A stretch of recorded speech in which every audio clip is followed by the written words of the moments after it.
Bonjour tout le monde. Salut Clément. Salut Thomas. Eh bien, écoutez, ravi de pouvoir co-animer ce webinaire avec toi Clément de l'agence Webbloom aujourd'hui. Donc, on va parler IA, on va parler Google Ads. On va évoquer ensemble pourquoi est-ce qu'un tracking optimisé, avancé va vous permettre de surperformer sur vos campagnes Google Ads et notamment celles qui sont nourries à l'IA. Bonjour tout le monde. Je pense que les personnes sont encore en train de nous rejoindre, donc n'hésitez pas à interagir tout au long de la session. C'est toujours plus sympa quand il y a de l'interaction. N'hésitez pas à poser vos questions dans le chat. On essaiera avec Clément, dans la mesure du possible, de peut-être s'arrêter, peut-être à la fin de chaque thématique abordée, pour pouvoir repasser les quelques questions qu'on aura. Et de toute façon, on tâchera de se garder du temps en fin de présentation pour répondre aux questions restantes et puis pouvoir échanger un petit peu plus en détail. Donc peut-être qu'on va commencer, on a un programme chargé, on va commencer tranquillement. De toute façon, ça fera venir tout le monde. Tac. Je crois qu'on est déjà à 53, Thomas, ce qui est un Ok. bon chiffre. Merci à tous. Eh ben, super. Tant mieux, merci pour l'info. Allez, donc je voulais commencer la première slide par finalement ce qu'il y a de plus visible. Et ce qu'il y a de plus visible, c'est les différentes alertes qui pop-up dans nos comptes Google Ads. Alors, les alertes Google Ads, ça a toujours existé, hein, c'est pas nouveau. Mais là, de plus en plus, elles sont démultipliées, il y en a de plus en plus, elles sont de plus en plus variées. Et quand bien même on n'aurait jamais entendu parler d'IA, même si ça me paraît très, très compliqué, on comprend bien qu'il y a un réel enjeu pour Google Ads de collecter, de recueillir le plus de data possible, beaucoup de data, et notamment de la donnée qualitative. Donc Google Ads va nous demander d'envoyer du consentement, d'activer de la modélisation. Il va nous envoyer une alerte quand il va remarquer un trou dans la raquette et qu'il n'y a plus de conversion qui remonte. Il va nous demander d'envoyer des informations associées au panier, aux transactions, aux données produits. Il va nous demander d'envoyer des données personnelles, c'est ce qu'on appelle le suivi avancé des conversions. Si on fait de l'import de liste client, il va nous dire votre taux est plutôt faible, est plutôt modéré, vous êtes dans telle tranche par rapport aux standards du marché. Voilà un petit peu tout ce à quoi on est confronté dans nos différents comptes. Et donc tout ça parce que Google Ads nous dit que l'IA, que son algo est de plus important et qu'il l'exploite de plus en plus sur ces différents leviers stratégiques. Donc on va parler Perfmax, Broadmatch, AI Max, Demand Gen, etc. Donc Clément sera mieux en mesure que moi de vous détailler les enjeux et les impacts de chacun de ces leviers. Mais en gros, ce que Google nous dit, c'est soyez prêts, ayez un tracking en place, des fondations solides, envoyez les conversions de manière exhaustive et qualitative. N'hésitez pas à utiliser ces nouveautés, ces nouvelles campagnes powered by AI parce que ça va vous permettre de matcher plus de conversions et donc ça va améliorer votre ROI, etc. Et il nous dit, vous inquiétez pas, n'hésitez pas à chambouler un peu vos organisations, à tester, à itérer, à tester de nouvelles approches. Donc nous, on a envie de leur faire confiance, mais on essaiera quand même au travers de cette session de pouvoir comprendre un peu le fonctionnement de l'IA pour Google Ads, de comprendre pourquoi est-ce qu'un tracking robuste, c'est essentiel et crucial pour ce type de campagne, et surtout comment exploiter cette donnée une fois dans Google Ads pour performer au niveau de vos campagnes, quoi. Donc, avant d'aller dans le détail des slides, je vais me présenter très rapidement, puis je laisserai la main à Clément. Donc, je m'appelle Thomas, je suis responsable de la BU Web et App Analytics chez Boril. Donc, Boril, nous, on est une agence data. Ce qui nous anime, c'est accompagner nos clients sur l'exploitation de leur data comme moteur de croissance. Donc, on a accompagné plus de 400 clients aujourd'hui, de tailles diverses et variées, du grand compte à la start-up, passant par la PME. et différents secteurs, différents business. Évidemment, on va parler de e-commerçants, mais aussi de la lead gen, des SaaS, des marketplaces. Et pour finir, donc on a 3 métiers chez Boril. La première business unit, celle dont je fais partie, c'est donc Web et App Analytics. L'idée, c'est de fiabiliser la collecte de vos sites web, de vos applications mobiles, et donc collecter vos événements online, mais aussi vos événements offline. Donc on va parler d'implémentation analytics, d'implémentation server-side, nourrir les régies publicitaires correctement, faire attention au consentement. Ensuite, on va vouloir, à travers notre BU BI et Data Visualisation, prendre des décisions basées sur la data et via un support de visualisation, donc comme Looker Studio, Tableau, Power BI, qui va souvent être connecté avec un data warehouse qui va nous permettre de retraiter la donnée, qui lui-même va être enrichi de différentes sources de données externes, donc analytics, mais CRM, back-office, CMS, régie, pub, etc., etc. Et à travers notre dernière BU CRM et Marketing Automation, l'enjeu, c'est une fois qu'on a ce data warehouse enrichi, on va s'en servir comme CDP composable. Grâce à un référentiel client unique, on va pouvoir venir activer des messages ultra personnalisés à votre base client via du mailing, via des notifications push et en exploitant des outils comme Klaviyo, Brevo ou encore Batch. Je te laisse la main, Clément. Allons-y, je vais être très rapide. Dans 1 minute, on a le sommaire et on rentre dans le concret. Moi, j'ai cofondé une agence Google Ads qui s'appelle WeBloom. Notre mission, c'est de vous rendre présent partout sur l'ensemble des moteurs de recherche. Google n'est pas le seul. On a aussi YouTube, c'en est un. ChatGPT, évidemment, Bing et le reste. Pareil, un peu moins de clients quand même, on est à 80, mais surtout 24 millions d'euros de gestion sur Google Ads. Ça nous permet de tester, d'itérer sur le tracking que Boril met en place pour des clients communs et de vous présenter ici quelques conseils.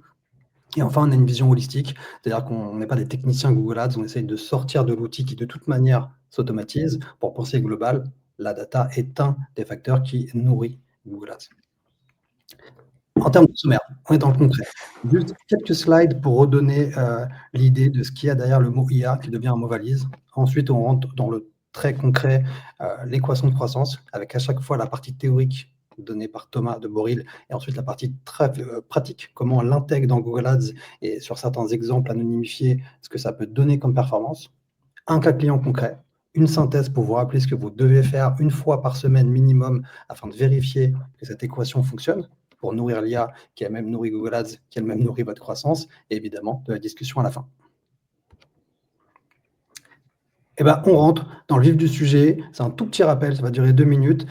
Qu'est-ce qu'on a derrière le mot IA? C'est un mot valise qui veut dire beaucoup de choses. Donc, j'ai voulu différencier les chatbots IA, qui sont une nouvelle manière de faire des recherches, des moteurs de recherche quelque part, même de réponse, on peut dire.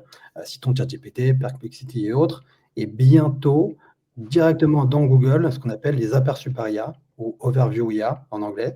La France est le seul pays qui ne les a pas encore. Ça devrait arriver d'ici quelques semaines de sources non officielles, et c'est littéralement l'intégration d'une sorte de mini ChatGPT dans Google. Mais aujourd'hui, on ne va pas parler de ça, parce que ça, c'est un peu la forme. On va parler du fond, de l'intégration de l'IA dans l'algorithme Google Ads pour cibler vos clients, à la fois dans le cœur de l'algorithme et à la fois en termes de campagne publicitaire boostée par l'IA qu'on peut activer. Donc nous, on va vraiment s'intéresser à la partie de droite qui permettra d'afficher des publicités dans la partie de gauche, ici, les chatbots par IA qui arrivent bientôt en France. Concrètement, sur la gauche toujours, on a une grande question autour de ces chatbots par IA. J'y ai à moitié répondu. Est-ce qu'on pourra diffuser des annonces publicitaires SEA Shopping à l'intérieur de ces nouveaux espaces de recherche qui vont prendre un bon tiers de la page de résultats sur Google? Oui, ça c'est la bonne nouvelle, c'est prouvé. On n'a pas encore une visualisation de à quoi ça va ressembler, mais on le sait, Google l'a confirmé. Sur les autres moteurs de recherche par IA, autres chatbots, c'est un peu plus compliqué. ChatGPT ne voulait pas, va le faire peut-être. Perplexity aux US est déjà en train de le faire, mais ça ne marche pas beaucoup. Donc on va s'intéresser, nous, à la partie Google, dans laquelle on pourra, a priori, diffuser de la pub bientôt. À droite, l'IA dans Google Ads, qui semble nous dire qu'elle réfléchit mieux que nous, qu'elle prendra des meilleures décisions quant à afficher une publicité face à un de vos prospects.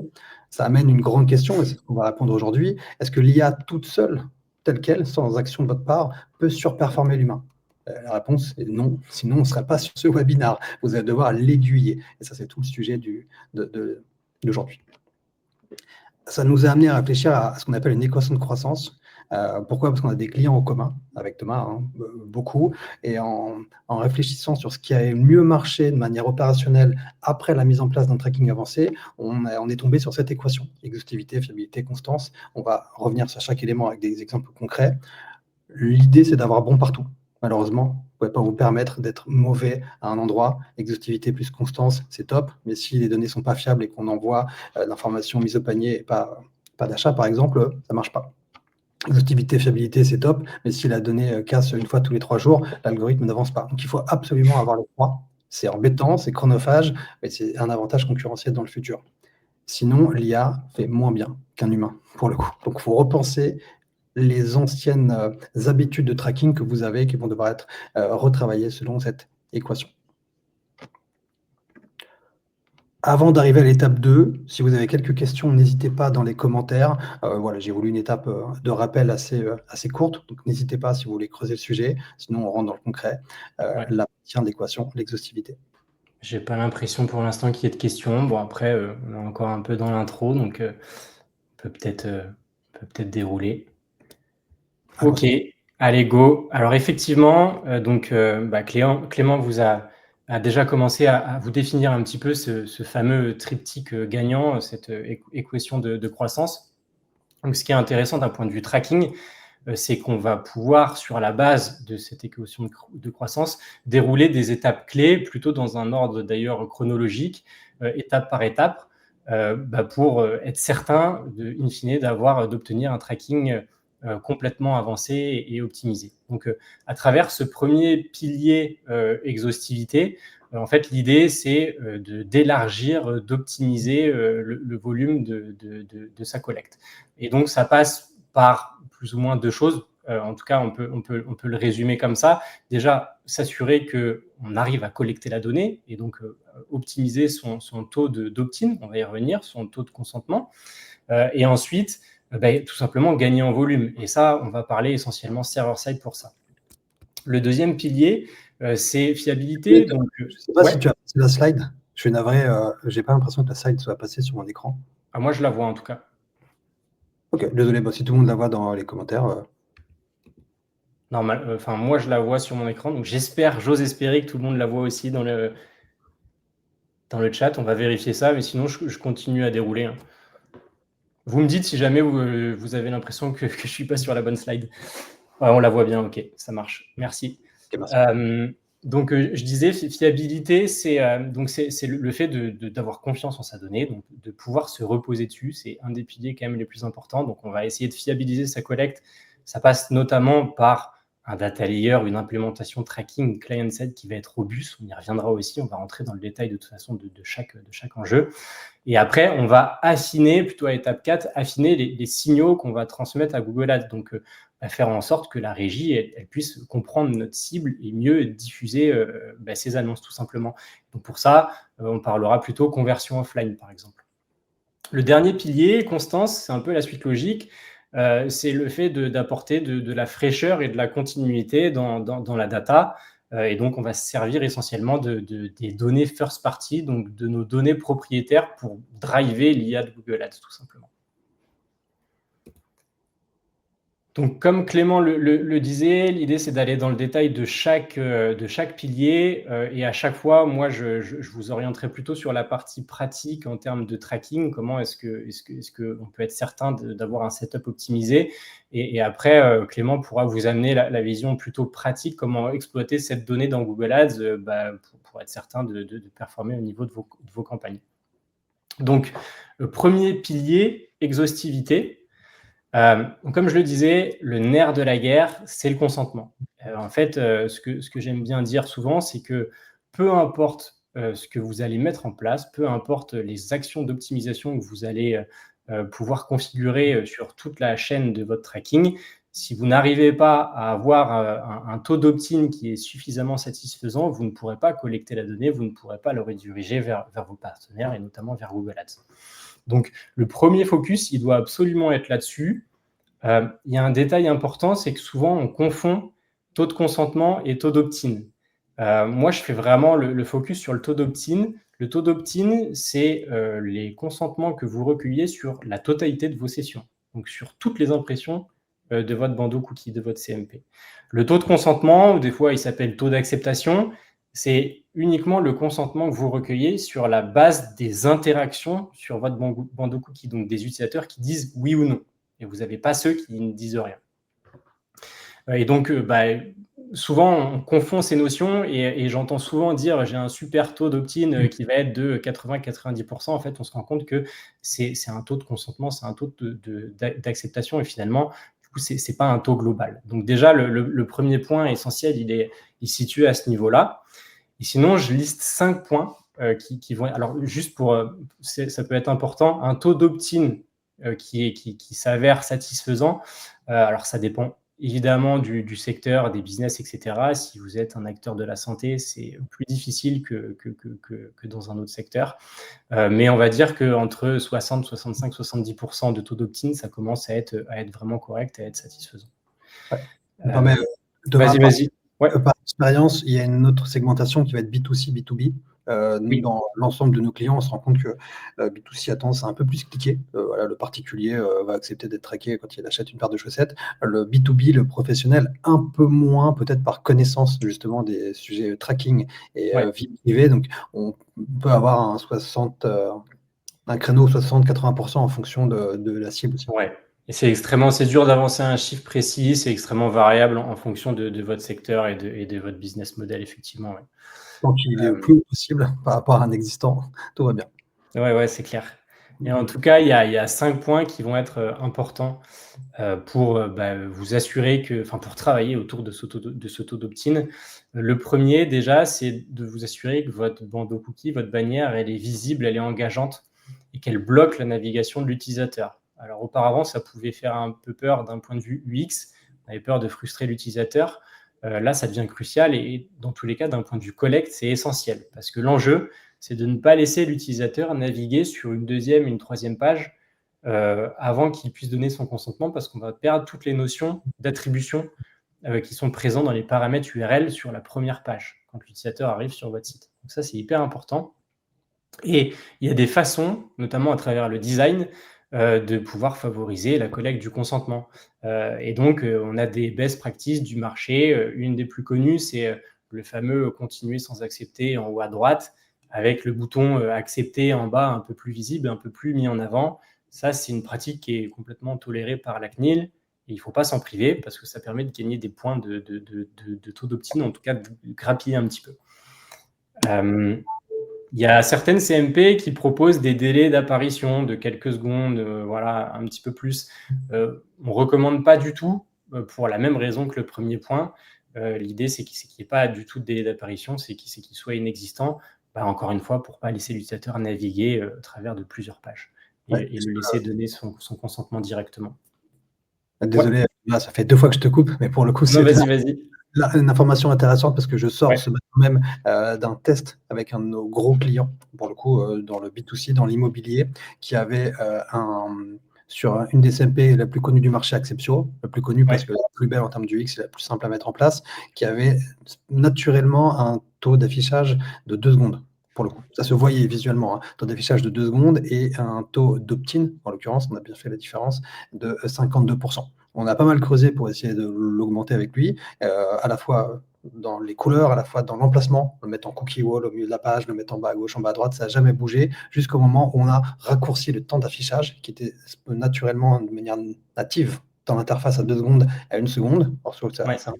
C'est un léger surcoût sur les coûts de licence, mais tout de suite, on a récupéré 10 points d'opt-in en plus. C'est énorme, 10 points. C'est des centaines de conversions qu'on rajoute à l'algorithme derrière, juste parce qu'on a forcé l'affichage de la pop-in à l'affichage de la page. C'est tout bête, mais c'est un cooking que vous pouvez regarder de votre côté et tester, parce qu'il marche. On a eu Non, complètement, c'est un point hyper pertinent et effectivement, il faut mettre aucun délai d'apparition. Ça va vous permettre de faire baisser un peu ce taux de rebond. C'est ce qu'on appelle ces utilisateurs fantômes, donc c'est hyper pertinent.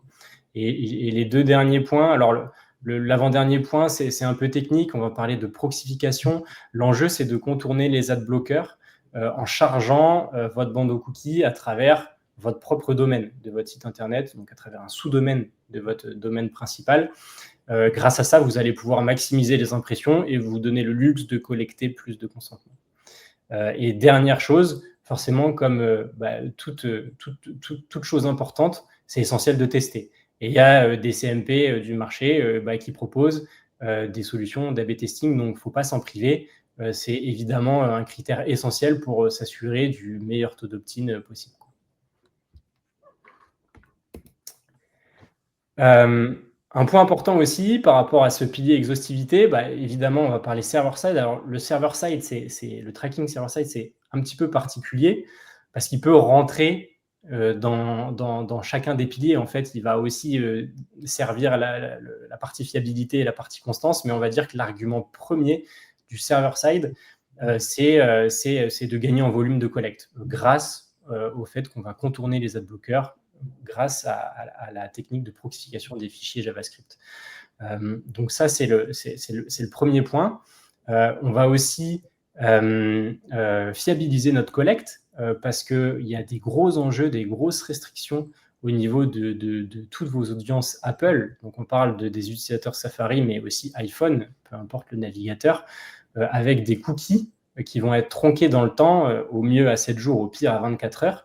Ce qui fait que d'un point de vue analytics, vous allez avoir du mal, par exemple, à recouper un parcours utilisateur à travers plusieurs sessions. Mais ce qui nous intéresse, c'est d'un point de vue régie publicitaire, notamment Google Ads, vous allez louper des conversions parce que les informations de clic sur l'identifiant, enfin sur la publicité avec l'identifiant publicitaire, ça va manquer sur le navigateur de l'utilisateur dû à ces restrictions. Donc, grâce au server-side, on est capable d'étendre la durée de vie, de mieux reconnaître l'utilisateur. Et le dernier point, constance, on va en reparler évidemment de ce pilier, mais le server-side, c'est la porte ouverte à différentes opportunités, et notamment aux opportunités d'enrichissement, et à travers plusieurs use cases. On va pouvoir faire du pilotage à la marge, piloter nos campagnes autrement. On va pouvoir qualifier nos leads en remontant des conversions offline, pour remonter des achats magasins. On peut faire tout un tas de choses qui vont nous permettre de mieux driver notre business.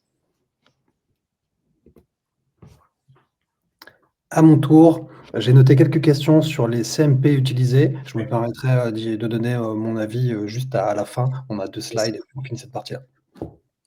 Donc, l'exhaustivité, on l'a vu, le but, c'est de maximiser la récolte de conversion, de volume qu'on envoie. Très bonne question de Lucas aussi, on reviendra dessus à la fin. Je reviens sur l'exhaustivité, maximiser la quantité de data qu'on envoie à l'algorithme de Google Ads pour que son IA derrière comprenne bien qui sont vos clients, quels sont leurs parcours d'achat et essaye de trouver des gens qui leur ressemblent. C'est aussi bête que ça. Plus on en envoie, plus on met d'essence, plus ça fonctionne. Le bandeau cookie obligatoire, le server-side, on le verra, un peu plus complexe à mettre en place, mais qui a des vrais impacts sur les performances. Et dans l'entre-deux, on a Google Ads avec son interface, qui, dans l'onglet conversion, que je vous incite à aller, a un reporting automatique qui va vous faire un listing de tout ce qu'on vient de citer à travers un code couleur.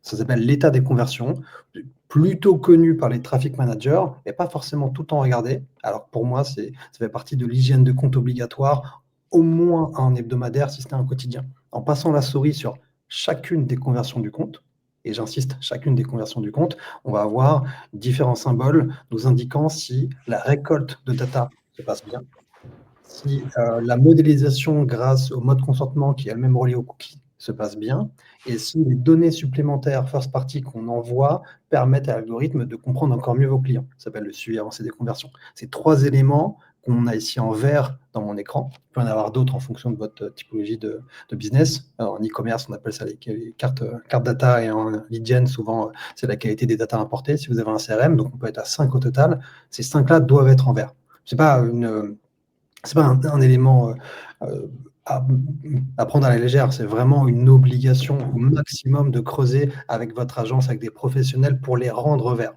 Vraiment, j'insiste, les différences de performance entre 2 comptes qui sont orange ou vert sont assez forts pour le coup. La deuxième bonne nouvelle qu'on a ici, c'est que quand vous êtes en orange, encore une fois en passant sa souris sur l'onglet état des conversions de l'onglet conversion de Google Ads, on va avoir, et c'est rare, des indications sur pourquoi Google Ads n'arrive pas à remonter le nombre de data suffisant. Pourquoi c'est rare? Parce que les reporting Google Ads sont souvent un peu cryptiques, pas forcément simples à comprendre. Là, on a de la chance, ça l'est. Il y a vraiment des éléments simples pour approfondir la problématique, sur quelle conversion ça ne marche pas, quel est le nombre d'emails qu'on arrive à récupérer lors d'une conversion, est-ce que ça a bien été fait, est-ce que l'ID du produit, si vous êtes un e-commerçant, correspond bien au Merchant Center. Tout ça est indiqué quand on clique sur les petits boutons diagnostic de l'état des conversions. Donc, je vous incite vraiment à le faire, à le rajouter dans une hygiène de compte hebdomadaire. Ça peut changer beaucoup de choses.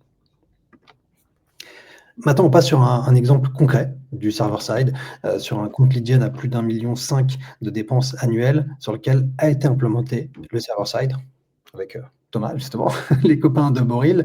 Ce que je voulais vous montrer ici, sur une période de 90 jours de tête, c'est la différence de volume qu'on a entre un suivi des conversions classiques via Google Tag Manager, que tout le monde connaît a priori, et un suivi des conversions server-side qui permet de récupérer plus de data. Et la différence, je ne la montre pas forcément en volume parce qu'il y a des notions de confidentialité, je crois que je l'ai malheureusement, mais par contre, je la montre en CAC, en coût d'acquisition. C'est le petit élément qui est en vert. On est à 5 € d'écart, pour le coup, entre le suivi server-side qui me ramène donc un volume supplémentaire et le suivi classique. 5 € d'écart, 59 versus 65 €, c'est énormissime sur un compte qui dépense plus de 100 000 € par mois. Ça veut dire que le CPA cible, le coût par demande de démo rempli ici, peut être retravaillé en fonction des mots-clés, en fonction des campagnes. Je peux ajouter un budget supplémentaire parce que je sais que je retombe sur mon objectif, contrairement à 65 qui est légèrement au-dessus et qui aurait pu induire en erreur l'annonceur derrière. Donc à ce niveau-là, il n'y a rien de plus concret pour aller mettre en place ce genre d'outils qui, pendant 1 ou 2 mois, peuvent peut-être être une gestion de projet complexe, mais qui derrière amène vraiment beaucoup dans l'algorithme et dans la définition de vos budgets et des mots-clés qui fonctionnent. On peut répondre à quelques questions si tu veux. Peut-être Clément, on avait celle, normalement je la pine ici, par rapport aux recos des différentes CMP. Si tu veux, je te laisse répondre, donner ton avis. On peut donner à chacun pendant 30 secondes notre avis. Pour moi, il n'y a pas une CMP meilleure que les autres. C'est une question d'arbitrage entre le coût de la CMP, la difficulté d'implémentation et l'UX, tout bêtement. Vous pouvez peut-être avoir des contraintes juridiques parce que certaines CMP vont plus loin que d'autres dans l'adoption des réglementations européennes. Pour le coup, Acceptio est très bien, Didomi c'est très bien, Cookiebot c'est très bien, Tarte au citron marche aussi. J'ai des clients qui ont des CMP faites maison, plus complexe, mais très bien, tant qu'elle respecte la réglementation. C'est vraiment un arbitrage et ça va vous demander malheureusement plusieurs devis pour trouver ce qui convient le mieux à votre business en termes de coût, d'UX et de récolte d'informations. Non, complètement, je rejoins ce que tu dis. Ça dépend évidemment de vos exigences, de ce que vous souhaitez faire. Il y a des CMP plus premium que d'autres qui vont proposer plus de features, plus de fonctionnalités. Voilà, on a l'habitude de travailler avec Didomi, Acceptio, OneTrust, Cookiebot. Les CMP maison, alors ça apporte un peu plus de complexité d'un point de vue tracking. C'est pas toujours facile, mais en fait tout est faisable. Donc ça dépend évidemment de beaucoup de choses, ouais. Peut-être une deuxième question qui est intéressante sur le Google Tag Gateway. C'est une bonne question, c'est un bon point. Beaucoup font l'erreur de confondre server-side et Google Tag Gateway. En fait, ils ont sorti cette feature Google qui permet de proxifier le chargement des requêtes qui partent vers les produits Google, donc que ce soit GA4 ou Google Ads, à travers un répertoire de votre site. Donc, ça a le bénéfice de contourner les adblockers, mais uniquement pour les produits Google. Et donc, on ne parle pas du tout d'optimisation pour les autres produits en dehors des produits Google. Donc, pour le coup, pour Google Ads, on va dire que c'est un premier pas vers un gain en volume. Ça reste quelque chose d'accessible. Moi, de mon côté, ce ne sera jamais la reco parce que ce ne sera jamais aussi efficace et aussi complet qu'une implémentation server-side optimisée et avancée. Et en plus, quand vous mettez GTM server-side en place, vous allez pouvoir aussi optimiser et avoir le bénéfice de vos configurations pour vos différents partenaires. Et donc, pas uniquement pour les produits Google. Ouais. Je me permets, parce qu'il y a une dernière question qui est assez intéressante pour le coup, et ensuite on avance, parce que ça, c'est du concret pour le coup, c'est le but du webinaire. Alors, vérifier dans Google Ads si la modélisation est active. Pour le coup, c'est simplement le petit bandeau que j'ai montré ici qui va s'appeler le suivi des conversions. Le mode consentement est actif, puisque la modélisation est mode consentement. Tu pourras l'expliquer mieux que moi, Thomas. Donc, ça se fait à 2 niveaux. Niveau 1 dans Google Ads ici et niveau 2 dans GA4, Google Analytics 4, qui va un peu plus loin sur les notions de modélisation des visites d'un internaute qui aurait refusé le bandeau cookie. Par contre, la part des conversions modélisées par rapport aux autres, tu ne l'as pas encore. Dans Google Ads, elle est intégrée dans les conversions, tu ne la vois pas. Et dans GA4, tu peux, en activant, désactivant certaines options, regarder l'incrémental de visites que tu as quand Google les modélise ou pas. Mais c'est assez léger, tu n'auras jamais un pourcentage exhaustif. Il faut lui faire confiance, ça reste une belle boîte noire à ce niveau-là. Exactement, c'est compliqué, juste complète, c'est compliqué d'un point de vue GA4, on peut jongler entre l'activation et la désactivation. L'idéal, c'est si vous avez un BigQuery, un projet BigQuery qui est plugué à vos données brutes GA4, là, vous allez pouvoir creuser un petit peu plus en détail parce que vous allez pouvoir lire en fait les données qui ont été modélisées. Ces données modélisées, elles sont vides de plein de champs parce que on n'a pas accès à toute la donnée pour ces données non consenties. Donc là, vous allez pouvoir un peu mieux comprendre ce qu'il en ressort au niveau de votre propriété GA4. Ouais. On va avancer, mais j'ai bien noté, Baptiste et Colline, vos questions. On reviendra tout à la fin de la presse pour les questions non répondues. Ne vous inquiétez pas, c'est bien en tête. Yes. On enchaîne sur le deuxième pilier, fiabilité. Donc, je disais, l'enjeu fiabilité, c'est de pouvoir se reposer sur la data. Et même quand on parle implémentation server-side, il ne faut pas oublier que souvent, c'est ce qu'on appelle quand même un tracking hybride. Et donc, on se base dans tous les cas quand même sur une implémentation client-side. Et donc, celle-ci, elle doit être irréprochable. Donc, votre data layer, il doit être correctement exploité, il doit être bien structuré, réfléchi en fonction de vos enjeux métiers et de vos enjeux business. Vous devez remonter l'exhaustivité de vos événements et des paramètres associés. Donc, quand je dis paramètres, c'est toutes les variables qui constituent un événement. Donc, on va parler des attributs produits, des variables personnalisées si vous voulez faire des analyses un peu plus poussées en amont. Et on va surtout aussi vérifier la présence des données utilisateurs pour activer ce fameux suivi avancé des conversions. Alors, il faut au moins, à minima, l'avoir pour toutes les conversions principales. Et idéalement, si on peut avoir ces données utilisateurs présentes dans le data layer dès lors qu'elles sont disponibles, ça nous permet aussi d'aller plus loin au niveau du retargeting Google Ads. Il y a un point qui paraît peut-être évident, mais je vous assure que c'est pas toujours le cas. Et des fois, on se rend compte un petit peu trop tard de la situation. C'est que votre site, il évolue, vos enjeux stratégiques changent. Et en fait, votre implémentation tracking, elle doit être tenue à jour. Et au plus tard, vous corrigez le tir, au plus vous avez des chances d'avoir de la déperdition, de la donnée cruciale, pertinente et stratégique perdue et non rétroactive, évidemment. Donc, il faut à tout prix que votre plan de tracking il évolue en fonction des changements de votre site. Et dernier point, peut-être finalement le plus important, on l'a déjà dit, c'est hyper important de ne jamais avoir de trou dans la raquette parce que l'algorithme et l'IA Google va être très très sensible à ça. Il y a certains comptes qui peuvent avoir du mal à s'en remettre quand on a plusieurs jours sans données. Donc l'idée, c'est de mettre en place, c'est ce qu'on propose nous chez Boril, mettre en place un processus de data quality check à travers un système d'alerting personnalisé pour vous assurer d'être réactif au moment où vous observez que une de vos conversions majeures, il y a eu un drop.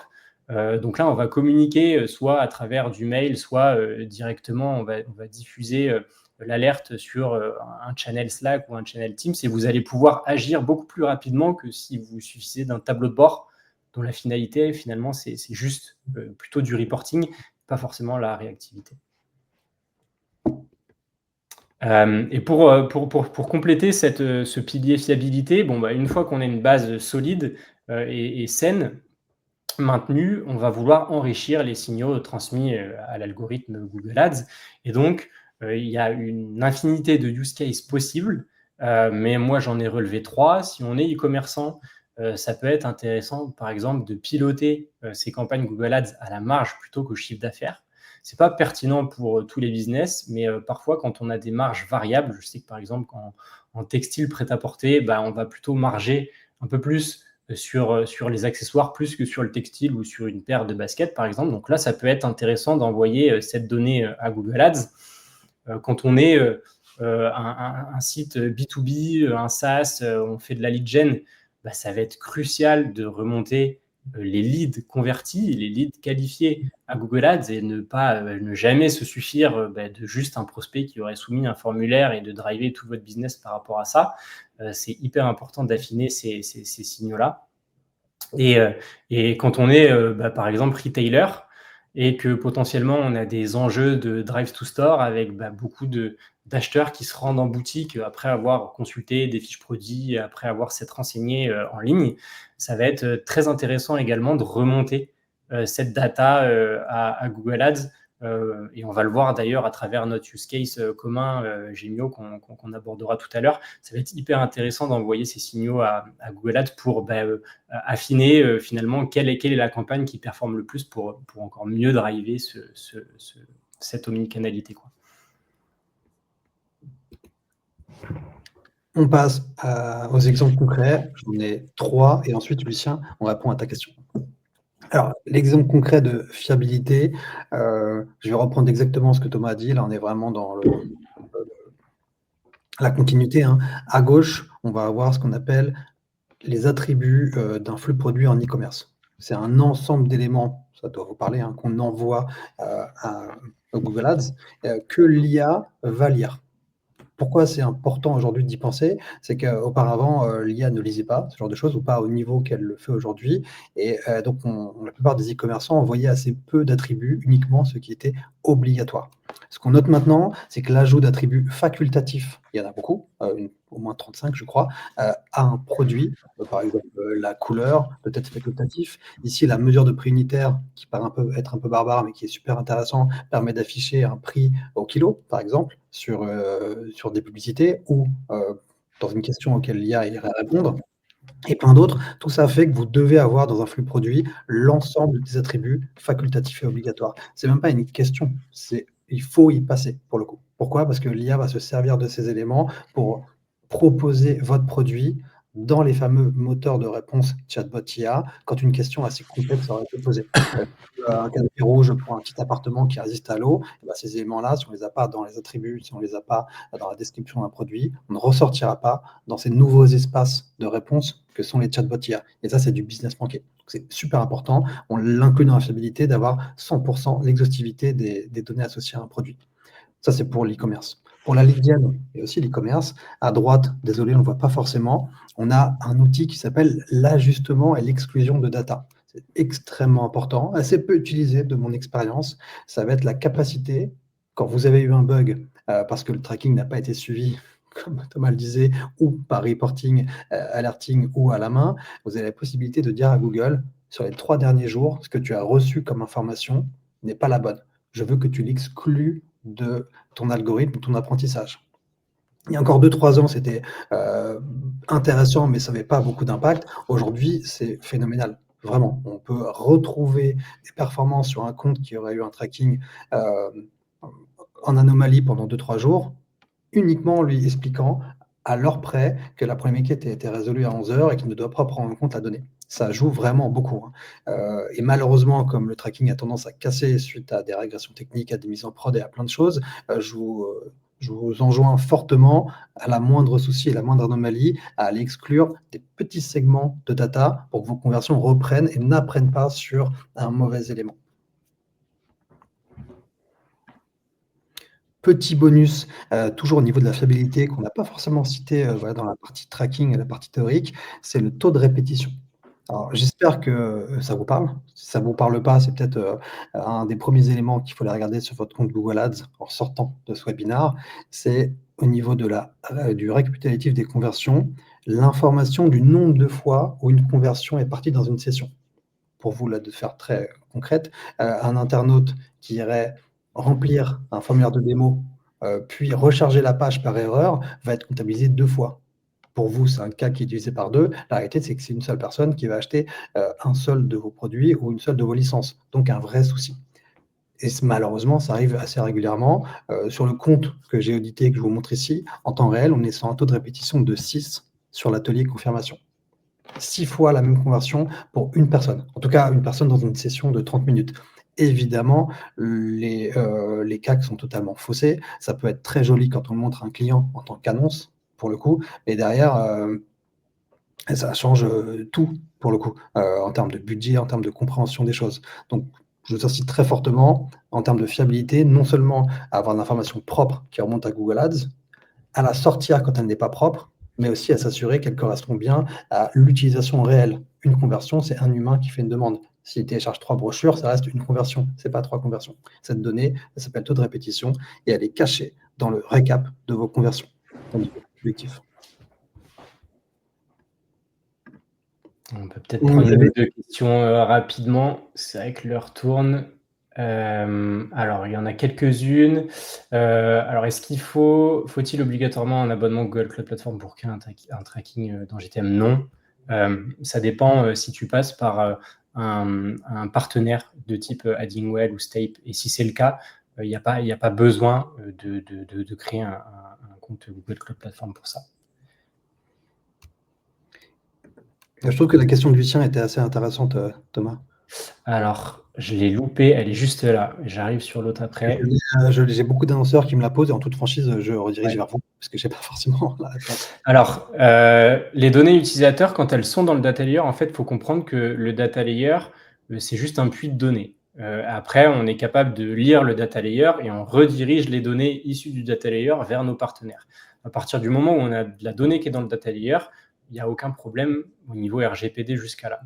En fait, là où il faut faire attention, c'est qu'est-ce qu'on en fait derrière. Donc, si on envoie de la donnée personnelle, par exemple aux régies publicitaires, il faut absolument que ces données elles transitent hachées. Normalement, les templates GTM le font de manière native et naturelle, donc ça se fait sans problème. Mais en tout cas, le data layer n'est jamais un problème en termes de réglementation. C'est ce qu'on en fait derrière. Peut-être, pour les e-commerçants, je sais que si tu envoies la marge dans le data layer, ça peut peut-être poser un problème pour un concurrent qui viendrait le lire Ça, oui. en clair. Et là, Ouais. En termes de RGPD, tout va bien. En termes d'envoi de données à Google Ads, tout va bien. Par Ouais. contre, tu envoies publiquement de l'information à un concurrent qui sait. Ouais, bien sûr, c'est clair. Donc, c'est l'enjeu, c'est l'avantage du tracking server-side, c'est que justement, ce pilotage à la marge, quand il est fait via un serveur, on ne parle plus du data layer et on ne parle plus de quelque chose qui est public. Et donc, en fait, là, c'est pas consultable publiquement. Donc, c'est pour ça que ce use case de pilotage à la marge, on le fait uniquement quand on a un tracking server-side en place. Exactement. Et Elliot te demande si vous allez avoir accès aux slides. Tu me diras, Thomas, mais peut-être oui, parce qu'effectivement, on aurait pu zoomer un peu plus l'onglet. Il faut cliquer, mais pas forcément très visible. Oui, je pense que oui, pas de souci. On pourra transmettre les slides. De toute façon, on pourra transmettre le replay aussi. Donc, il n'y a pas de problème pour ça. On enchaîne, on répondra aux autres questions peut-être par la suite. Le dernier pilier, constance. Donc, constance, je le répète, c'est le fait d'avoir de la continuité dans sa donnée. Et finalement, ça passe essentiellement au travers de la donnée first party. Et donc, on va utiliser le service de Google qui s'appelle Customer Match pour le faire. Donc, il y a deux piliers dans Customer Match. Il y a ce qu'on appelle le Data Manager. Donc, ça, c'est le fait d'importer sa liste client directement dans l'outil, dans Google Ads, pour favoriser la création d'audiences personnalisées sur la base de cette liste-là, ou créer des audiences similaires de type lookalike, ou faire de l'exclusion, etc., pour ne pas retargeter, par exemple, les clients, enfin, les acheteurs déjà en base. Donc, ça, on va conseiller de le faire de manière la plus régulière possible, hebdomadaire, voire quotidiennement si possible, et de le faire de manière optimisée. Généralement, les agences comme Bloom savent le faire, pas de problème avec ça. Il y a souvent des intégrations natives. Nous, d'un point de vue tracking, data, on peut rendre service quand il s'agit de l'automatiser, quand on sort d'un CRM du marché assez connu et qui n'aurait pas son intégration native pour le faire.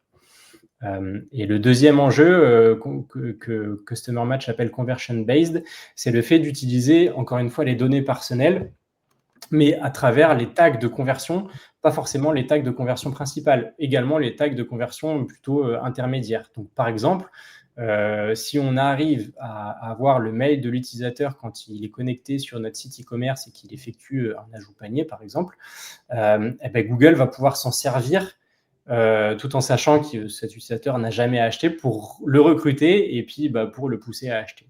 Et pour finir, on peut faire tout un tas de segmentations. Je dirais que la plus connue, c'est la fameuse nouveau-ancien client.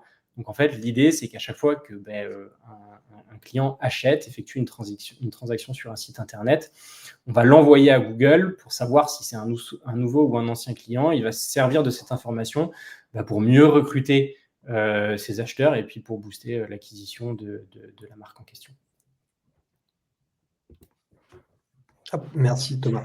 Alors comme tu le disais, si la plupart des gros annonceurs, peut-être vous, ont la compréhension de la liste client, pour une raison toute bête, c'est que les régies type Meta l'ont proposé avant Google Ads. Donc on est relativement habitué à insérer des listes en CSV, Google Sheet ou FaceZapper dans une régie publicitaire pour l'aider à comprendre qui sont vos clients existants, afin qu'il identifie des gens qui leur ressemblent.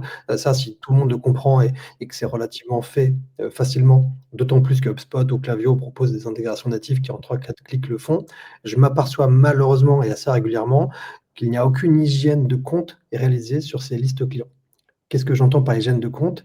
Y aller régulièrement, les ouvrir et vérifier 2 choses. La première, c'est que la liste a été importée au quotidien, chaque jour, mais c'est vraiment plus qu'important, hein. Je donnerai un exemple juste après de très gros comptes qui dépensent 200 K par mois, qui n'a pas fait cette hygiène, qui s'est retrouvé à investir énormément sur des clients existants en pensant les exclure, tout simplement parce que sa liste avait été cassée et qu'elle était importée une fois par mois, pas une fois par jour. Donc il avait 30 000 clients à qui continuaient d'envoyer des pubs, point numéro 1. Et point numéro 2, le taux de matching, en anglais, complétion je crois en français, qui vous dit combien de personnes Google a retrouvé par rapport à votre liste. Vous allez envoyer des emails de particuliers, professionnels, en Gmail ou en pro.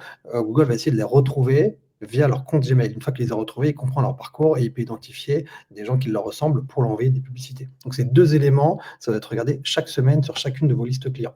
Sauf si on passe par des outils d'automatisation. Mais en tout cas, pour commencer en manuel, c'est extrêmement important. Sinon, là j'en viens à un exemple concret pour le coup. Matching correspondance, merci.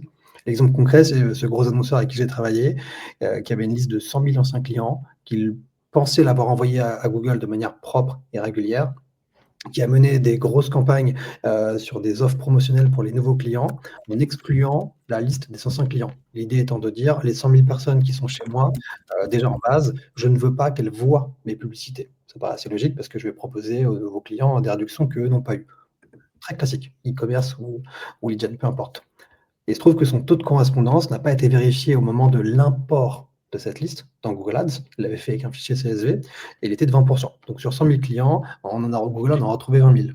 80 000 ont vu les publicités de manière assez massive alors qu'elles ne devaient pas aller voir. Ça a généré pas mal de problématiques sur les SAV et plus des campagnes qui n'ont absolument pas fonctionné. Pour une raison toute bête, c'est qu'au-delà de l'import dans Google Ads, il faut vérifier qu'il soit bien passé sur ces 2 éléments. Et ça, c'est chaque semaine.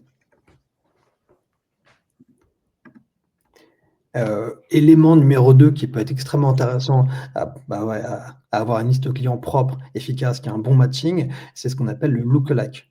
Autre sujet marketing assez connu des personnes qui font de la publicité sur Meta Ads, un lookalike, c'est aller chercher des personnes qui ressemblent fortement aux personnes que vous avez dans une liste, par leur comportement, par les vidéos YouTube qu'ils ont pu consommer, par les sites qu'ils ont pu regarder avant, par les téléphones qu'ils utilisent, l'Android habite leur âge, bref, plein de choses. Le lookalike, ça marche très bien. Sur Meta, ça a toujours très bien fonctionné. Et on a beaucoup de chance sur Google Ads. C'est arrivé assez récemment dans les campagnes demand gen qui ciblent YouTube, le display, Gmail et Discovery. L'exemple que je vous montre ici, c'est un exemple concret, hein, où en 2 semaines après l'importation d'une liste client à la création d'un lookalike, on a, je crois, pris entre 15 et 20, 17% de ROS à toutes choses égales par ailleurs. Donc on n'a mené aucune autre action marketing à côté, hein. On a juste ajouté cette audience lookalike dans la campagne demand gen qui est venue nous chercher 17% de rentabilité en plus. Pourquoi? Parce que le ciblage était largement meilleur. Il est parti chercher des personnes qui ressemblaient à mes clients. De manière assez classique, hein, ça fonctionne mieux. Donc une bonne liste client, ça marche bien, on fait de l'exclusion, mais on fait aussi des lookalike sur demand gen et sur YouTube. Ça surperforme encore plus en e-commerce. Une fonctionnalité qui n'est pas forcément utilisée par tout le monde, donc n'hésitez pas à y aller. Lookalike, ça marche très très bien. Pas en shopping ni en search, uniquement sur demand gen. Dernier point, fonctionnalité plus connue d'un point de vue théorique, mais qui est rarement appliquée d'un point de vue pratique, alors que ça surperforme, c'est l'acquisition de nouveaux clients. Cette acquisition de nouveaux clients, elle se fait avec un petit bouton dans Google Ads. Moi, je vous recommande très fortement le petit bouton enchérir plus pour des nouveaux clients, plus sans la capacité d'aller chercher des anciens.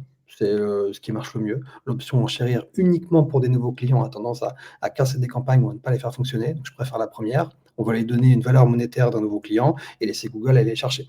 Mais pour ça, il doit être en connaissance des personnes qui ont déjà acheté chez vous pour ne pas leur afficher les pubs ou moins leur afficher les pubs. Qu'est-ce que c'est être en connaissance? C'est avoir un tracking dédié carte data, c'est la base, mais c'est aussi avoir des listes clients fonctionnelles, un truc qu'on oublie souvent. Ça se passe à 2 niveaux, les éléments de tracking pour activer cette option dans Google Ads.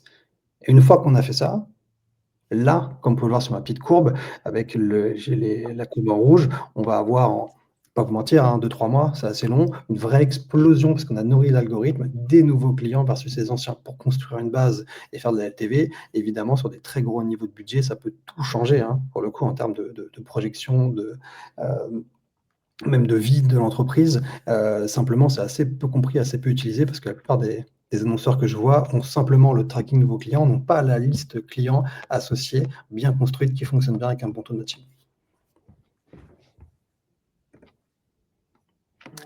On a quelques questions, je crois, sur cette partie-là.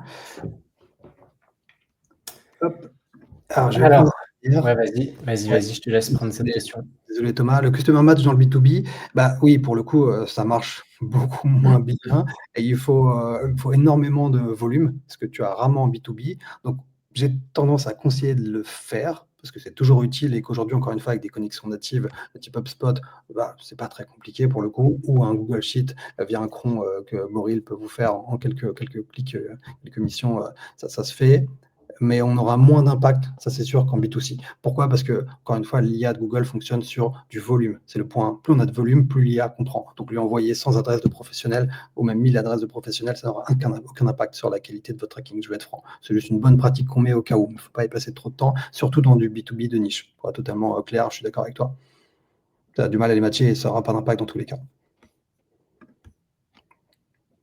Alors peut-être juste une dernière question, effectivement, c'est un vrai point, question de Florian par rapport au consentement et RGPD. En fait, votre liste client, enfin en tout cas le fait de partager un mail vers un partenaire, vers une régie publicitaire, vers Google Ads, c'est soumis au consentement. Des fois, c'est une notion qui est un peu floue, qui est pas toujours respectée, mais il y a un consentement à respecter. C'est en plus un consentement et qui normalement diffère du consentement traditionnel associé aux traceurs et aux cookies. En fait, il faut récupérer la finalité correspondant à l'acceptation de l'utilisateur pour partager ses données personnelles vers des partenaires à des fins de publicité. Mais effectivement, c'est important de le dire, il faut respecter le consentement pour ça. Oui, et je vois beaucoup de listes clients qui sont envoyées sans le consentement à Google Ads pour le coup. En tout cas, sur l'indication de consentement. Parce que Google Ads ne va jamais vérifier que vous avez récupéré le consentement. Par contre, il va vous demander de lui indiquer que vous l'avez fait. Donc, vous pouvez lui mentir, mais là, c'est se mettre dans l'illégalité. Yes. Allez, on va peut-être passer au cas client. Ouais, je vois que l'heure tourne. Un petit peu, mais effectivement. Merci pour les questions. En tout cas, c'est assez pointu. C'est clair. Cas client, Gemio, c'est une référence, une des références communes avec WeBloom.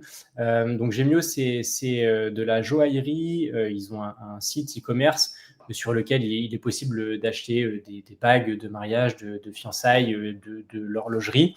Et il est possible aussi de réserver un créneau en boutique pour aller terminer sa transaction ou découvrir directement un produit. Donc, ils ont aussi des boutiques physiques, une dizaine de boutiques en France et à l'international. Et ce qui est intéressant, c'est que Gemio, c'est à peu près un tiers de clients e-commerce purs, un tiers d'acheteurs en boutique, mais aussi un dernier tiers d'acheteurs en boutique qui se sont rendus au préalable sur le site internet pour consulter une fiche produit. Et donc, ce dernier tiers rentre dans ce fameux use case d'omnicanalité que j'évoquais en amont. Et on l'évoquera par la suite avec une analyse que nous livrera Clément. Donc, nous, on travaille avec Gemio depuis fin 2022. On a commencé par une refonte de l'implémentation de leur tracking de manière exhaustive via le data layer. Et ensuite, on a mis en place, comme pour beaucoup d'annonceurs, on a été confronté au consent mode V2, donc on l'a mis en place dans son mode avancé. On s'est on a profité de ce moment aussi pour se poser la question de l'optimisation de ce fameux taux d'opt-in. Donc, on a agi sur le bandeau pour faire en sorte, pour maximiser tout simplement la collecte de Gemio. Et je dirais que donc, plus récemment, les dernières actions côté tracking, ça a été de déployer Google Ads en server-side. Donc, quand on fait ça, on commence toujours par créer des conversions secondaires en server-side. On laisse tourner quelques jours pour vérifier que ces conversions secondaires, elles sont légitimes et que le volume de données est bien celui qui est attendu par rapport aux conversions principales traditionnelles. Et donc ensuite, on les switch, on switch les conversions principales en server-side. Donc ça, on l'a fait en mars 2025. En février 2025, on a aussi remonté les conversions associées aux achats en boutique. C'est un peu particulier sur Gemio, c'est les vendeurs en fait qui effectuent la transaction depuis le site e-commerce Gemio pour le compte de l'acheteur. Donc, on va dire qu'on s'affranchit de la technique de la conversion offline. En fait, on fait de la conversion offline sur la base de conversion online. Mais c'est une donnée qui va être hyper intéressante à remonter à Google Ads. Et le dernier levier, ça a été, on l'a évoqué tout au long de la présentation, le fait d'importer la liste client via Google Customer Match en mai dernier. Concrètement, comment on s'est servi de tout ça, nous, en tant qu'agence opérationnelle?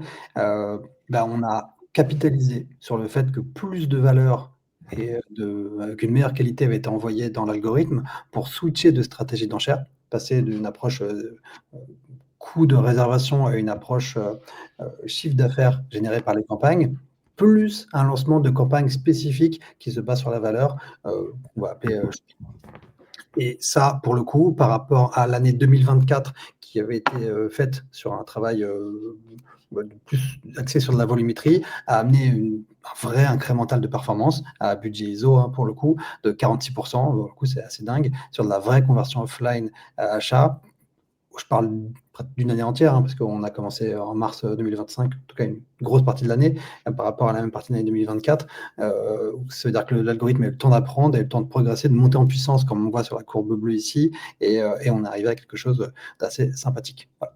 Mais avant de changer de stratégie d'enchère, d'orienter l'algorithme Google, il a fallu tout ce travail de préparation mené par moi.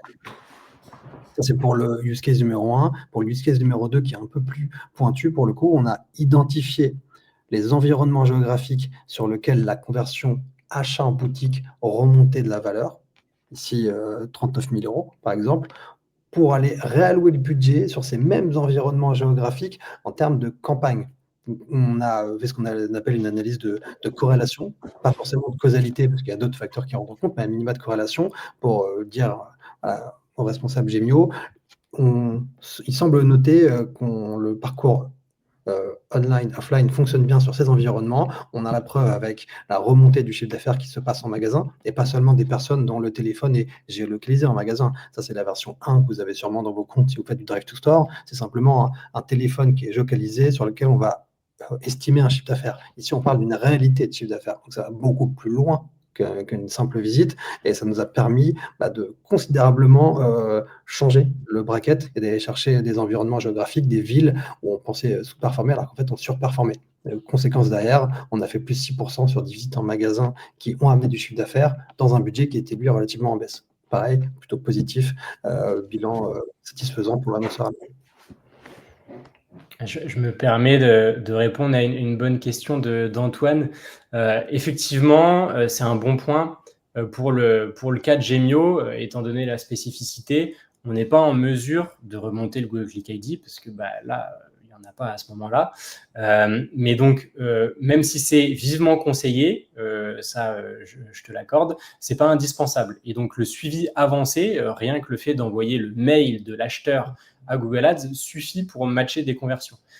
Donc là, nous, cette spécificité associée à Gemio nous empêche de remonter le Google Click ID et on se suffit des données personnelles pour le suivi avancé. Par contre, nous, on va recommander dans une implémentation de conversion offline, effectivement, à chaque fois de remonter le Google Click ID dans votre CRM pour le repasser après à Google Ads en plus du mail. Et là vous avez un meilleur taux de matching pour sûr. C'est une fonctionnalité qui est assez récente chez Google. Le suivi avancé des conversions offline par l'email et non pas par le Gclead, ou les deux cumulés si possible. C'est assez Ouais. récent et effectivement, ça peut aider dans ce genre de circonstances. Complètement. Donc on va faire un bref récapitulatif du setup tracking optimal. Ça fait un petit peu aussi office de checklist. Donc si je récapitule, premier pilier, exhaustivité. Donc déjà, vous assurez que votre taux d'opt-in il est satisfaisant. On l'a évoqué, 65-70% dépendamment de votre secteur. On en a très peu parlé parce que maintenant, voilà, c'est ancré un petit peu chez tous les annonceurs. Le consent mode, il doit être évidemment paramétré dans l'idéal, dans son mode avancé, parce que ça va favoriser l'activation de la modélisation dans Google Ads. Les données personnelles, on vient de parler de suivi avancé de conversion, elles doivent être disponibles dans le data layer, au moins pour les conversions principales, et vous devez de déployer un tracking server-side. À partir du moment où on parle Google Ads, où on parle régie publicitaire, il y a un ROI qui va être très rapide à partir du moment où il y a des dépenses mensuelles. D'un point de vue fiabilité, donc ne jamais avoir de trou dans la raquette, c'est évident. Donc grâce à un processus de data quality check et notamment par exemple le système d'alerting que je vous évoquais, ça va vous permettre d'être réactif et de repérer tout de suite un biais au niveau de votre collecte et de corriger le tir très très rapidement. On va vouloir remonter l'exhaustivité des données e-commerce. On parlait des attributs produits, du fait de remonter toutes les informations du panier, tous les attributs panier. Et c'est une alerte qu'on voit tout le temps dans les différents comptes, mais ça va permettre à Google Ads d'améliorer son retargeting. On a parlé enrichissement des signaux à travers différents use cases, mais en fait, in fine, l'objectif, c'est de mieux piloter vos campagnes au plus proche de la réalité de votre business. Et tenez à jour, évidemment, votre implémentation tracking en fonction d'évolution de votre site et de vos besoins métiers. Et pour finir, ça va être très important, donc on vient de l'évoquer également, d'automatiser l'import des listes clients avec la périodicité la plus fine possible. On parle d'une périodicité quotidienne dans la mesure du possible. De faire de la segmentation client. On a parlé de nouveaux, anciens clients, mais on peut même aller plus loin. On peut faire du scoring, on peut faire de la segmentation RFM. En fait, toute segmentation pertinente par rapport à vos enjeux stratégiques pourra servir Google Ads pour mieux comprendre votre cible. Donc ça, c'est hyper important. Et puis les données personnelles, alors je l'ai mis dans exhaustivité, mais en fait, ça va aussi dans constance, c'est de la donnée first party. Et pour activer ce fameux conversion based de customer match, ayez ces données personnelles toujours disponibles dans le data layer tout au long du parcours utilisateur et pas uniquement pour vos conversions principales. À mon tour. Yes. Et ce sera à la fin. Si vous avez encore 5 questions, on verra pour les 5 minutes, on verra pour les autres questions. Moi, de mon côté, la checklist, elle va être très opérationnelle, puisqu'à mon sens, c'est ce que j'ai appelé l'hygiène de compte depuis le début. Il vous faut au moins une fois par semaine, vous, une agence ou le prestataire ou l'interne, peu importe, une fois par semaine, vérifier l'état des conversions. On l'a vu, la petite souris qui permet d'avoir les codes couleurs de chacune des conversions. Vérifier la répétition. Une répétition qu'on répare à un moment donné, ça peut totalement casser la semaine d'après, suite à une mauvaise manipulation sur le tag manager, suite à une régression technique après une mise en prod. Ça bouge beaucoup, un formulaire qui casse, donc il faut le regarder régulièrement. Vérifier le taux de matching des listes clients, vous l'avez compris, pareil, c'est une fois par semaine minimum. La connexion avec le CRM, pareil, et le taux d'opt-in dans vos outils d'opt-in. Si vous ne faites pas ça, si vous ne faites pas cette vérification, vraiment attention aux différentes campagnes qui utilisent principalement l'IA dans Google Ads, qu'on va appeler l'option d'IA, qui n'est pas une campagne d'ailleurs IA Max, c'est une option qu'on active sur une campagne existante, les mots-clés en large, le lookalike, le smart bidding dans son ensemble, performance max, tout ça, c'est des éléments sur lesquels je vous demande de faire attention si vous n'avez pas cette hygiène de compte à avoir là dès aujourd'hui. Sinon, c'est jouer au casino. C'est l'IA qui décide à votre place à qui il faut afficher une publicité. Vous pouvez avoir totalement raison, totalement tort. Moi, je préfère l'orienter pour qu'elle ait tout le temps raison. Super. Merci Clément. Donc peut-être qu'on peut, si on a encore quelques minutes, on peut essayer de prendre des questions auxquelles on n'aurait pas répondu. Alors, est-ce que tu peux peut-être répondre à celle de Ryan, Clément, par rapport au lookalike? Alors c'est une bonne question, parce qu'effectivement, plus l'action va être répétée, et simple à prédire, plus pour le coup les performances seront là, hein, c'est assez facile. Néanmoins, j'observe que l'IA de Google là-dessus est assez bonne, vraiment. Pour le coup, elle arrive à identifier des changements de comportement, des changements de vie, ne serait-ce que par la géolocalisation du téléphone, hein, sur lequel le compte Gmail est installé, pour le déménagement par exemple. Et on peut, avec énormément de données, on va parler de 20, 30, 40 000 personnes qui ont déjà déménagé, que tu vas envoyer dans une liste client, lui donner des signaux que je complémenterai avec les propres signaux de Google qui s'appellent les audiences Google, qui existent déjà, qui s'appellent déménagement ou achat. Et dans ce cadre-là, où tu es sur une action un peu, une anomalie dans un parcours de vie, entre guillemets, pour l'IA, j'entends, hein, pas pour l'humain, et pour l'IA, c'est bien de complémenter une grosse liste client et les audiences Google existantes. Et là, avec ces deux signaux, tu as quand même pas mal à les récupérer. Il y a cette question d'Antoine qu'on avait peut-être loupée. Alors, l'utilisation d'une CDP est-elle toujours indispensable pour la liaison offline-online? Non, la CDP, elle va répondre à d'autres enjeux qui sont plus vastes que ça. Si jamais voilà, tu veux exploiter tes outils de CRM, de marketing automation, comme j'en parlais en présentation de l'agence Boril, par exemple. Mais pour remonter des conversions offline, qualifier tes leads à Google Ads, tu n'as pas forcément besoin d'une CDP. Tu peux le faire à travers ça. Mais tu peux te suffire aussi juste d'un CRM qui va te faire la liaison, alors soit en intégration native directement vers ta régie publicitaire, soit nous, ce qu'on va proposer aussi, c'est de créer un flux avec du code personnalisé depuis n'importe quel CRM, par exemple HubSpot, vers GTM Server-Side. GTM Server-Side va être capable après de dispatcher tes conversions offline vers les partenaires de ton choix, et en l'occurrence Google Ads. Donc non, c'est pas un prérequis. Je crois que j'ai une dernière question à laquelle on n'a pas encore répondu et ensuite on sera tout bon. Non, pardon, c'est pas celle-ci. Celle de Rodolphe, assez intéressante sur cette partie répétition qui, encore une fois, est un indicateur assez peu regardé par les annonceurs. Je vous convie vraiment à y faire un petit tour après le webinaire. Est-ce qu'on peut la minimiser en conditionnant le tag à des déclenchements max? Oui, totalement. Et c'est même la première approche à avoir en fonction de ton business. Si tu fais du e-commerce, il peut arriver que dans une même session, quelqu'un achète plusieurs fois un produit parce qu'il a oublié, par exemple, d'acheter la paire de chaussures avec des chaussettes, donc il va revenir faire un deuxième achat. C'est logique. En lead gen, souvent, 3 formulaires en 30 minutes, c'est particulier. C'est pas ce que tu veux et de toute façon, tu n'as pas envie de le suivre comme 3 personnes différentes. C'est bien une personne qui a fait 3 formulaires. Donc, dans ce cadre-là, oui, en lead gen, on va conditionner dans Tag Manager le déclenchement. Néanmoins, et en toute franchise, ça marche rarement. Ça marche rarement parce que souvent, c'est lié à des problèmes plus complexes liés au site, liés à la manière dont le script va tourner en boucle au moment où la conversion se fait. Donc, c'est la première chose à faire. Mais derrière, si ça ne bouge pas, malheureusement, il faut passer par un audit personnalisé pour comprendre ce qui ne marche pas sur le compte. Ok, merci. Écoutez, on a déjà pas mal dépassé. En tout cas, on se fera un plaisir avec Clément peut-être de répondre à d'autres questions. Voilà, si d'autres questions naissent après ce webinaire. En tout cas, n'hésitez pas. Avec Clément, on poste régulièrement sur LinkedIn. N'hésitez pas à nous suivre aussi.